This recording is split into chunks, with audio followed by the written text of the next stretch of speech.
What's up, everyone? Welcome to the Power Play with CJ. Today we're going to talk about what the Columbus Blue Jackets need to do, regardless of the status of this NHL season, to establish themselves as a legitimate contender down the line. Best thing that can happen to them would be if there isn't a season. I think they'd fare pretty well in the draft lottery, and it's a two-player draft. So if you get either McKinnon or Seth Jones, Nathan McKinnon, well, you don't know. That can really kickstart your rebuilding process. They also have 3 first-round picks this year, so if there's a draft lottery, I think their first-round pick will be at the beginning. The LA Kings first-round pick they acquired the Carter deal will be in the middle, and then the Rangers first-round pick they acquired from the Rick Nash deal, the most famous one in franchise history, will be towards the end, just the way the lottery balls will be fixed. So they'll get some variety. There's some very talented players. It's going to be a pretty deep draft, I think. I've talked about it a few times. I like this, depth. There's going to be a lot of good players to be picked, and some Columbus needs. I think the best case scenario would be to draft McKinnon. I don't like making the Crosby comparisons. They're both from Halifax, Nova Scotia, both from Nova Scotia. I forget which one, which town specifically, but you gotta have him as your franchise center. You drafted Maury last year. I know he's hurt, but down the line he can project to be a top pairing defenseman. But up front, you'll have McKinnon, and then you kind of fill around them. Looking at forwards that are going to be going, in the mid to late first round. Anthony DeClaire from the Quebec Ramparts, I like. Kirby Rochelle from Windsor, Frederick Gauthier, Anthony Mantha, Jason Dickinson from Guelph. I really like his game, although he models himself after Jeff Carter, so I'm not sure Jackets fans want to go that route. But you get some pretty good defensemen. You got Murray, you got Erickson, John Moore, I think could still be something. Then you get some good, veteran guys that aren't that old, and Wisniewski and Jack Johnson.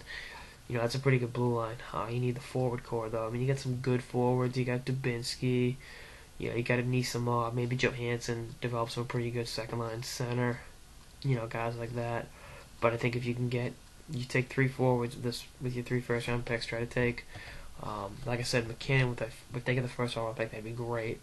And then Curtis Lazar is another one that's a good, hard-working forward that's got, some sandpaper to his game that may not be the highest score, but can definitely help you in a number of different ways. He should be gone by the 12th pick, I think. And then, like I said, the goaltending situation. Someone was trying to compare Mason's struggles to Marc-Andre Fleury's struggles earlier in his career, and there's no comparison. Fleury's stats have never been as good as Mason's were his rookie year, and any year in Fleury's career. And they've never been as bad as Mason's have been.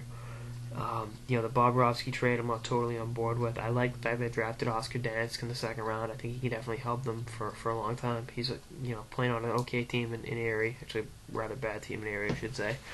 So we've seen a lot of shots, and that's important. But I would have liked to have seen them acquire Jonathan Bernier. I know he's going to get moved once the lockout's over, but they need a goalie long term. I think Dansk can be that guy, but until he's ready, Bobrovsky and Mason. Like I said, I'm not totally against Bobrovsky as number 1. He's not great with Mason. He needs a change of scenery. He's one of those guys that I think in a better environment can definitely find his game. And I think his days of being a clear-cut number 1 are over. I hate to say that about someone that's 23, 24 years old, but that's the truth. You can't be that bad without there being some underlying non-physical reason. So, but I think if they can draft 3 forwards, including McKinnon, that's what they need. I think had they drafted Galchenyuk over Murray, they would have been in better shape. But also, I didn't know they were going to be getting the defense when they were back from the Rangers and Erickson. That's why they should have made the Rick Nash deal before the draft, so they knew what they were dealing with in terms of organizational depth at respective positions. But that's one of those things. You can't look back at and say, oh, well, they should. I know Murray's hurt, probably out for the year, but I still like that pick. I would have rather Galchenyuk, though. I think having a franchise center, but I can understand the doubts with Galchenyuk. Coming off knee injury, he's lighting up the Ontario League right now. But I want to hear what you guys have to say. What Columbus needs to do to rebuild. What can get them on the map as a legitimate contender in the next couple of years. That's like this episode of the Power Play with CJ about what the Columbus Blue Jackets need to do to rebuild their franchise. Stay tuned for more episodes throughout the season, lockout, and beyond. Later, guys.